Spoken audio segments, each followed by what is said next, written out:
Alhamdulillah, kita masih diberikan kesempatan untuk terus ya mendekatkan diri kepada Allah Subhanahu wa Ta'ala, diantaranya dengan talabul ilmi di setiap pagi, di setiap subuh. Nah, mudah-mudahan dengan sambil melakukan berbagai aktivitas juga menyempatkan diri ya untuk mengkaji ini menjadi wasilah kita semakin hari kita semakin benar dalam beribadah, kemudian semakin kuat akidah kita dan muamalah kita dengan sesama manusia semakin hari semakin sesuai ya dengan syariat Islam. Nah, selanjutnya untuk hari ini kita akan membahas tentang rezeki ya, bagaimana konsep rezeki dalam perspektif Islam. Nah, mari kita kaji. Sini sudah ada PPT-nya. Rezeki dalam pandangan Islam itu seperti apa? Bahwa kita semua ya dalam memandang rezeki jangan sampai ada salah gitu ya dalam memahami rezeki misalnya. Nah, bahwa rezeki itu Allah berikan ya kepada makhluk dalam dua bentuk. Ada rizqul am ya, rezeki secara umum, ada rizqul khas ya. Pokoknya rezeki itu kalau yang rizqul am, rezeki yang umum itu adalah segala sesuatu yang memberikan manfaat untuk badan kita ya, baik berupa harta, itu adalah rezeki, rumah, kendaraan, kita dikasih sehat. Nah, kemudian rezeki apapun secara umum ini baik halal ataupun haram ya. Jadi rezeki jenis ini Allah berikan kepada seluruh makhluk baik muslim ataupun kafir ya. Jadi ada rizqul am itu rezeki secara umum itu pokoknya kan sama orang kafir juga ya, dikasih harta berlimpah misalnya, punya rumah, kendaraan dan lain sebagainya. Nah, jadi banyaknya pemberian jenis rezeki yang pertama ini kayak rumah, kendaraan, kesehatan, hal-hal semacam itu ya. Ini tidak menunjukkan kemuliaan seseorang di sisi Allah. Nah, begitu juga misalkan sedikitnya rezeki di dunia yang Allah kasih ya kepada seseorang tidak menunjukkan seseorang itu sedang dihinakan oleh Allah ya. Bahwa kalau di surah Al-Fajr kita ingat bahwa fa'amal insan idza mabtalahu rabbuhu fa'akramahu wa na'amahu fayaqulu rabbi akraman. Jadi ada segolongan orang yang ketika ya Allah menguji, dimuliakan ya, diberikan berbagai kesenangan, rumah yang mewah, kendaraan yang bagus, misalkan sehat, maka orang tersebut akan mengatakan Tuhan telah memuliakanku. Jadi seolah-olah dia merasa sedang dimuliakan oleh Allah. Tetapi ketika diuji dengan rezeki yang sempit, kemudian sakit-sakitan, kemudian kekurangan ekonomi, maka orang ini akan mengatakan Rabbi ahanan, Tuhan telah menghinakanku. Jadi merasa sedang dihinakan oleh Allah. Padahal dari ayat tadi ya, Allah itu mengingkari ya keyakinan sebagian manusia bahwa ketika Allah meluaskan rezeki ya, ketika Allah meluaskan rezeki sebetulnya ini Allah sedang menguji ya, bahwa jangan sampai mereka merasa ini sedang dimuliakan. Jadi bahwa semua pokoknya rezeki itu adalah ujian dan cobaan ya, bahwa dalam surah Al-Mu'minun nusari'u lahum fil khairat, apakah mereka mengira bahwa harta ya, ayah sabuna, apakah mereka mengira bahwa harta dan anak-anak yang kami berikan kami segera memberikan kebaikan kepada mereka? Tidak, sebenarnya mereka itu tidak sadar. Nah, jadi ketika Allah memberi cobaan, menguji ya dengan menyempitkan rezeki. Nah, ini sebagian orang kan menyangka sedang dihinakan sama Allah gitu ya. Padahal kata Allah kallabal, sekali-kali tidak ya, bahwa prasangka seperti itu bahwa Allah memberikan harta kepada orang yang Allah cintai juga kepada yang tidak Allah cintai ya. Jadi dan Allah juga menyempitkan harta terhadap orang yang Allah cintai maupun yang tidak Allah cintai ya. Jadi sungguhnya semuanya itu bersumber pada bagaimana ketaatan kepada Allah pada dua kondisi itu ya, baik ketika mendapatkan rezeki sedang diluaskan rezekinya ataupun rezekinya sedang disempitkan. Jika seseorang yang kaya misalnya dapat banyak rezeki, dia bersyukur sama Allah dengan pemberian itu. Kemudian ketika diuji dengan kemiskinan ya, disempitkan rezeki, dia bersabar. Nah itu yang sesungguhnya gitu ya. Intinya bahwa sedikitnya rezeki duniawi itu adalah ujian, bukan standar kecintaan Allah terhadap hamba. Jadi jangan dipikir bahwa orang yang dikasih rezeki banyak, dikasih sehat itu orang yang Allah cintai, tetapi orang yang dimiskinkan gitu ya, rezekinya sempit, itu Allah menghinakan atau Allah tidak mencintai, tidak ada hubungannya. Jadi rezeki harta ya sebagai ujian Allah ya atas hamba-hambanya, untuk supaya Allah tahu siapa di antara hambanya itu yang bersyukur, siapa di antara hambanya yang bersabar. Nah seperti itu. Nah, tetapi kalau ar-rizqul khas, yang rezeki yang khusus, jadi rezeki yang khusus itu segala sesuatu yang membuat tegaknya agama seseorang. Kalau tadi yang memenuhi kebutuhan badan ya, kalau rezeki umum itu. Kalau rezeki khusus itu yang segala hal yang membuat tegaknya agama seseorang. Kayak dikasih ilmu, itu adalah rezeki dari Allah ya. Dikasih ilmu yuntafa'u bihi ya, ilmu yang bermanfaat, itu adalah rezeki yang tiada tara. Mampu beramal solih ya misalnya, dan semua rezeki halal yang bisa membantu seseorang untuk taat kepada Allah, ini adalah rezeki yang Allah berikan khusus kepada orang-orang yang dicintainya. Jadi bagi orang-orang yang spesialis Allah cintai, maka akan diberikan rezeki khusus. Dan ini rezeki yang paling hakiki ya, rezeki yang paling sesungguhnya, yang menghantarkan seseorang mendapatkan kebahagiaan baik di dunia maupun di akhirat. Nah jadi rezeki jenis ini ya, bahwa dikasih rezeki ilmu, dia mampu melakukan amal solih gitu ya, khusus bagi orang-orang mukmin, bahwa mereka ya diberikan anugerah. Nah di sini misalnya dalam surah At-Talaq ya, wa may yu'min billah wa ya'mal sholihan yudkhilhu jannatin tajri min tahtiha al-anhar khalidina fiha abada qad ahsanallahu lahu rizqa. Nah ini barang siapa yang beriman kepada Allah, melakukan amal solih ya, pasti Allah akan masukkan ke dalam syurga, mereka kekal. Sesungguhnya Allah memberikan rezeki yang baik kepadanya. Nah ini jadi rezeki khusus hanya Allah kasih bagi orang-orang yang Allah cintai. Nah kemudian jadi kita meyakini bahwa hanya Allah ya yang pemberi rezeki itu, bahwa di antara nama-nama Allah ya ada Ar-Razzaq, Ar-Raziq, Ar-Razzaq. Misalnya dalam surah Az-Zariyat, innallaha huwar razzaqu dzul quwwatil matin. Sesungguhnya Allah Ar-Razzaq, maha pemberi rezeki ya, yang mempunyai kekuatan dan kokoh. Kalau Ar-Raziq, Allah juga Ar-Raziq ya. Wallahu khairur raziqin, Allah adalah sebaik-baik pemberi rezeki. Nah jadi intinya tadi ya, kita mudah-mudahan nanti di surah di surah Al-Hajj ya, bahwa Allah punya nama Ar-Razzaq, Khairur Raziqin.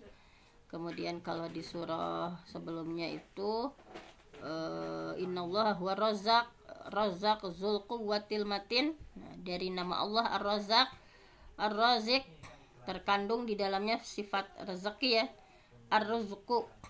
Jadi dalam sifat Ar-Rizqu bagi Allah ada dua makna, yaitu banyaknya rezeki yang Allah kasih pada setiap makhluk, dan luas jumlahnya makhluk yang mendapatkan rezeki dari Allah Subhanahu wa taala. Pokoknya kita harus bersemangat ya mencari rezeki, bahwa Tadi ingat bahwa rezeki itu bukan hanya sebatas harta duniawi ya. Ilmu yang bermanfaat itu rezeki, dimudahkan oleh Allah, beramal solih itu rezeki ya. Punya pasangan solih solihah itu adalah rezeki, anak juga adalah rezeki ya. Jadi kewajiban kita adalah senantiasa bersyukur atas rezeki yang Allah kasih. Bahkan rezeki yang hakiki adalah rezeki yang bisa menegakkan agama kita ya, sehingga menghantarkan kita selamat di akhirat. Nah, ini adalah rezeki yang sesungguhnya gitu ya. Nah, di sini ini belum di itu ya, itunya sebentar. Bahwa terkait rezeki ini dalam Islam intinya kalau terkait pandangan Islam tentang rezeki itu, pokoknya semua makhluk baik yang berakal ataupun yang tidak berakal, rezeki sudah dijamin sama Allah. Nah, kita harus memiliki pandangan yang lurus ya, jangan pandangan yang salah. Semua makhluk pokoknya baik yang berakal ataupun yang tidak berakal, rezekinya itu sudah dijamin sama Allah. Bahkan ya dalam surah Hud kan, wa ma min dabbatin fil ardi illa 'alallahi rizquha. Tidak ada satupun yang bergerak di muka bumi ini kecuali Allah sudah menanggung rezekinya gitu ya. Allah sudah menanggung rezekinya. Hadis dari Ibnu Mas'ud bahwa tentang proses penciptaan manusia itu ya, bahwa thumma yursalul malak fayanfuhu fihi ruh wa yu'mar bi arba'i kalimatin bi katbi rizqihi wa ajalihi wa amalihi wa syaqiyyun aw sa'idun. Jadi kemudian diutus ya, thumma yursalul malak, kemudian diutus malaikat ya ketika kita dalam kandungan, fayanfuhu fihi ruh, untuk meniupkan ruh ya, wa yu'maru bi arba'i kalimatin, dan diperintahkan untuk mencatat empat hal ya, 4 takdir, bikat birizkihi, yaitu takdir rezekinya kita itu sudah ditentukan ya, ketika kita ditiupkan ruh itu ditetapkan apa, bikat birizki, rezekinya, wa ajalihi, ajalnya, wa amalihi, amalnya, syaqiyun, kecelakaannya, au sa'idun, atau kebahagiaannya. Nah, jadi siapapun anggota keluarga ya yang nafkahnya menjadi tanggung jawab seseorang ya, hakikatnya yang ngasih rezeki adalah Allah gitu ya, bukan kepala keluarga. Jadi kepala keluarga yang bekerja hanya perantara. Jadi kepala keluarga itu hanya perantara untuk rezeki yang Allah berikan untuk anak-anak. Ibnu Katsir pernah menceritakan ada seseorang yang mengadu kepada Ibrahim bin Adam ya, ulama generasi tabi'in, karena anaknya banyak. Dia mengadu ya karena anaknya banyak. Kemudian beliau menyampaikan kepada orang ini, ib'as ilayya minhum man laisa rizquhu 'ala Allah, fasakata rajul. Mana cenanya anakmu yang rezekinya enggak ditanggung sama Allah itu, silahkan kirim ke sini. Dan orang ini pun terdiam. Jadi dari prinsip ini bahwa tentu saja kita juga tidak berpangku tangan ya, dan diam tidak bekerja gitu ya, bahwa jangan ada anggapan yang salah bahwa semuanya sudah ditakdirkan oleh Allah gitu ya. Memang benar rezeki manusia itu sudah ditakdirkan, tapi takdir itu kan rahasia Allah, takdir rahasia Allah yang tidak kita ketahui. Sementara sesuatu yang tidak kita ketahui nggak boleh dijadikan alasan. Kemudian Nabi juga menjelaskan bahwa harus bertawakal itu ya, tidak menghilangkan ikhtiar, usaha dalam mencari rezeki gitu ya. Bahwa Rasulullah SAW bersabda, lau annakum tawakkaltum 'ala Allah haqqa tawakkulihi la razaqakum kama yarzuqut tayr taghdu khimason wa taruhu bitana. Seandainya kalian bertawakal kepada Allah ya, dengan benar-benar tawakal, pasti Allah akan memberikan rezeki kepada kalian sebagaimana Dia memberi rezeki kepada seekor burung yang keluar pada pagi hari dalam keadaan lapar, kemudian sorenya pulang dalam keadaan kenyang.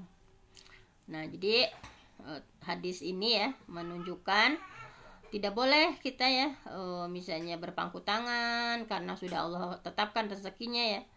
Tetapi justru di sini adalah ada perintah mencari rezeki, karena burung ya ketika keluar dari sarang itu di pagi hari berarti dia bergerak untuk mencari rezeki ya.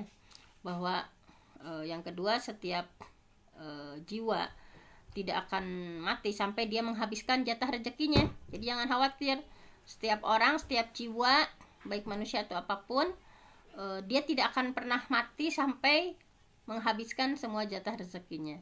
Sehingga siapapun yang hidup pasti sudah dikasih jatah rezeki sama Allah ya, sampai dia meninggal.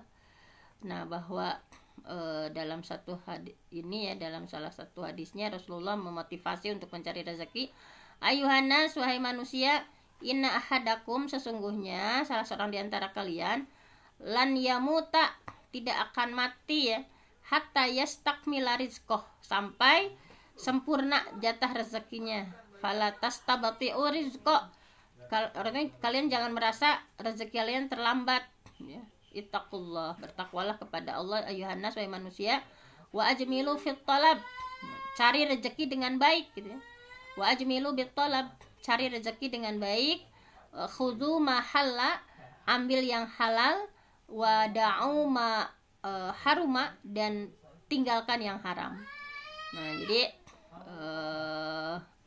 di sini ada salah satu cerita ya, ada seorang laki-laki jatuh ke dalam sumur, kemudian ia berteriak minta tolong.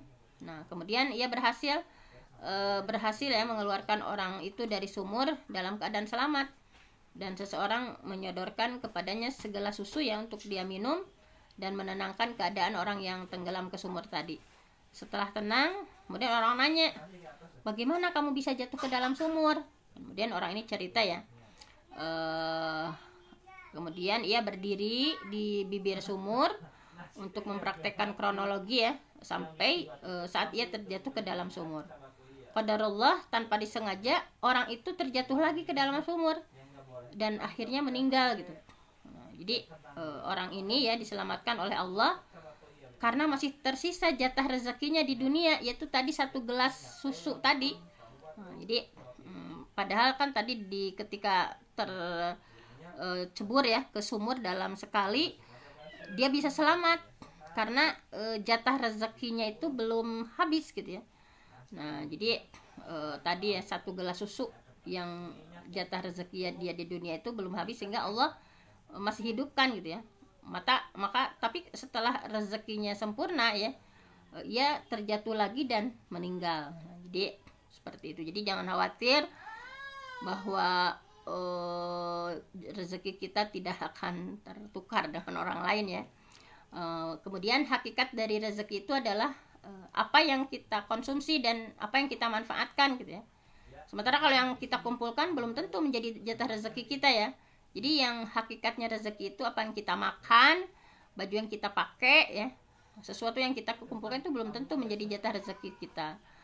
Nah, bahwa dalam hadisnya ya, yaqulu ibnu Adam, manusia itu selalu mengatakan mali hartaku gitu ya.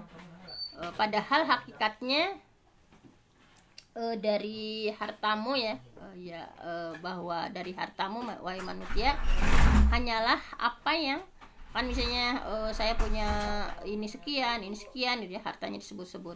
Padahal yang dimaksud dengan rezeki itu adalah hanya apa yang kamu makan sampai habis ya. Yang disebut rezeki itu min malik itu adalah ma akalta fa afnaita, apa yang kamu makan ya sampai kamu habis. Aulabista fa ablaita, apa yang kamu pakai sampai kamu rusak. Watasodakta fa amdaita, dan apa yang kamu sedekahkan sehingga tersisa nanti di hari kiamat. Nah, jadi seperti itu, bahwa sekaya apapun manusia, sebanyak apapun penghasilannya, dia tidak akan mampu melampaui jatah rezekinya.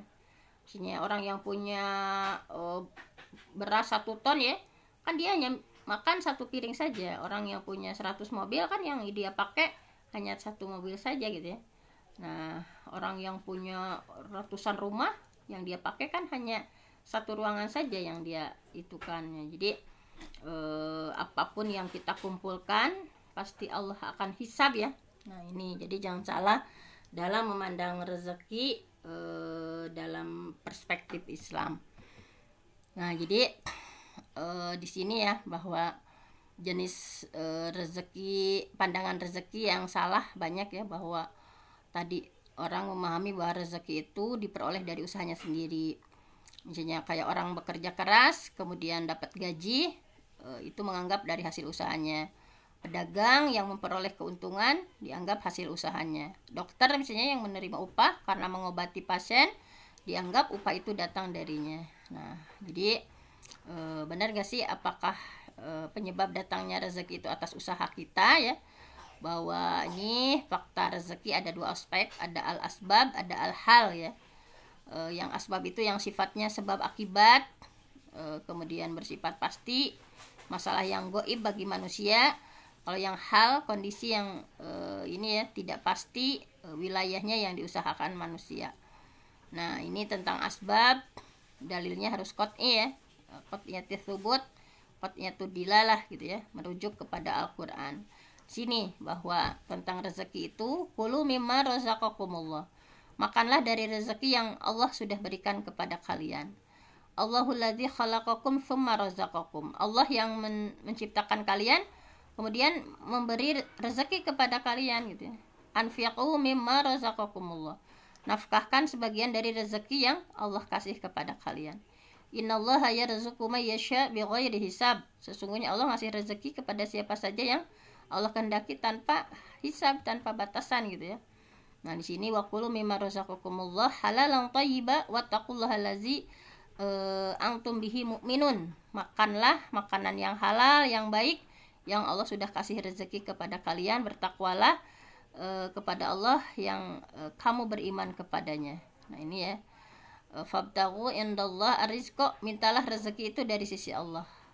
Nah, ini banyak ya tentang bagaimana bahwa ar-razzaq itu biyadillah wahdah, bahwa rezeki itu di tangan Allah ya. Jadi sebab datangnya rezeki itu hanya satu, yaitu dari Allah Subhanahu wa taala.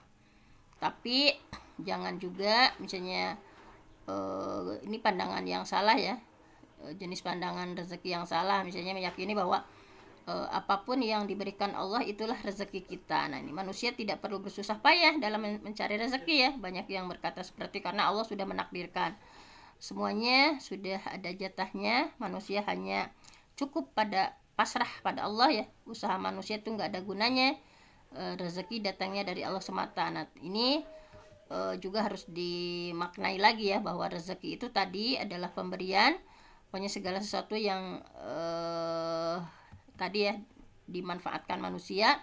Jadi rezeki nggak sama dengan kepemilikan tadi ya, bahwa kita punya milik misalnya 100 rumah, tetapi rezeki itu ya yang kita, ruangan yang kita pakai gitu ya. Kita punya jutaan misalnya uang gitu ya, tetapi rezeki yang kita sebenarnya itu adalah yang kita makan gitu, yang kita pakai tadi ya. Nah ini langsung saja ya, karena ini sudah agak siang. Intinya bahwa kita harus meyakini keyakinan yang mendalam ya akan rezeki dari Allah. Nah, sehingga keyakinan yang mendalam bahwa rezeki itu dari Allah memunculkan semangat dalam mencari rezeki gitu ya, dan senantiasa berpegang teguh pada syariat gitu ya. Nah, ini senantiasa berdoa kepada Allah Subhanahu wa taala bahwa supaya kita fungsi memahami rezeki dengan benar, kita harus selalu optimis karena rezeki itu dijamin sama Allah, dan selalu terikat dengan syara ya, karena jumlah tidak ada hubungannya dengan cara yang dipakai gitu. Kemudian tidak menghalalkan segala cara dalam mencari rezeki. Kemudian tidak takut menolak rezeki yang datang dengan cara yang haram ya. Ketika ada rezeki haram, kalau kita pemahaman rezekinya sudah bagus ya sesuai pandangan Islam, maka kita tidak akan takut menolak gitu ya. Rezeki misalnya korupsi misalnya, kita tidak akan mungkin melakukannya karena kita sudah yakin bahwa rezeki itu yang benarnya seperti ini. Kemudian tidak mudah putus asa ya ketika kita usaha gagal, kemudian membuat kita tidak takut berjuang untuk Islam. Nah, jadi dalam masalah rezeki ini tadi ya, bahwa kita akan dihisab oleh Allah untuk semua apa yang kita usahakan ya. Jadi tidak terkecuali semua pemasukan yang kita dapat, meskipun belum tentu kita memanfaatkannya ya. maksudnya di rekening kita ada sekian gitu ya, walaupun belum tentu kita bisa memanfaatkannya. Nah, Allah akan menghisab ya, bahwa sumalatus aluna yauma idzin anin naim.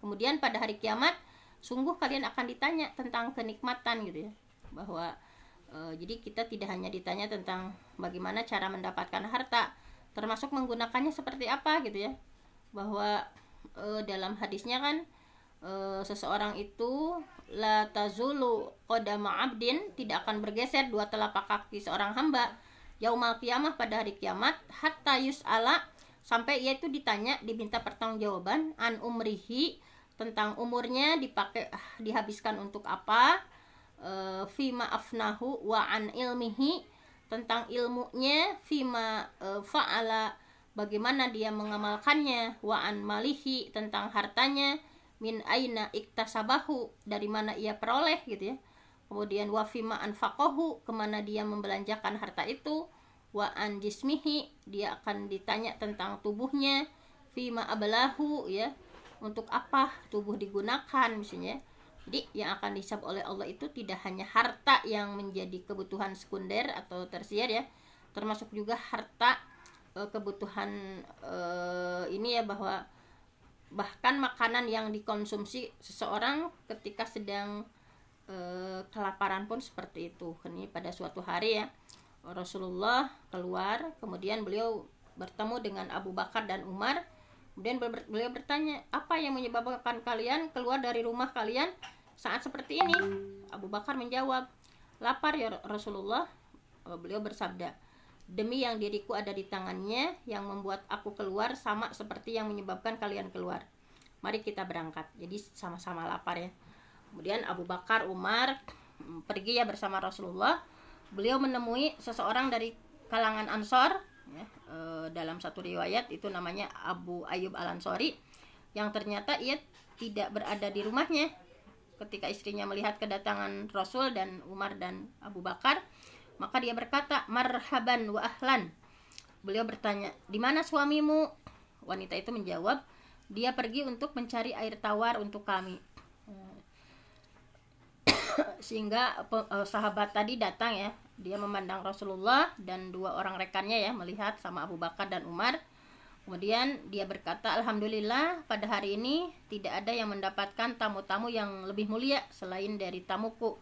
Kemudian sahabat itu beranjak ya, kemudian datang lalu sambil membawa tandan ya, yang di dalamnya ada korma basah dan korma yang sudah dikeringkan. Kemudian beliau mengatakan, makanlah hidangan ini. Lalu dia akan mengambilkan tempat minum. Beliau bersabda, Rasulullah bersabda ya, tidak perlu engkau memerah air susu. Kemudian sahabat itu menyembelih domba dan mereka semua makan dan minum. Nah, setelah mereka kenyang, beliau bersabda kepada Abu Bakar dan Umar, waladzi nafsi biyadihi latus alunna an hadzal na'im yaumal qiyamah akhrajakum min buyutikum al-ju' thumma lam tarji'u hatta asabakum hadzal na'im. Demi yang diriku berada di tangannya ya, bahwa kalian benar-benar akan ditanya tentang kenikmatan ini pada hari kiamat. Di nikmat apapun akan ditanya ya. Rasa lapar telah membuat kalian keluar dari rumah, kemudian kalian tidak kembali melainkan setelah mendapatkan kenikmatan ini.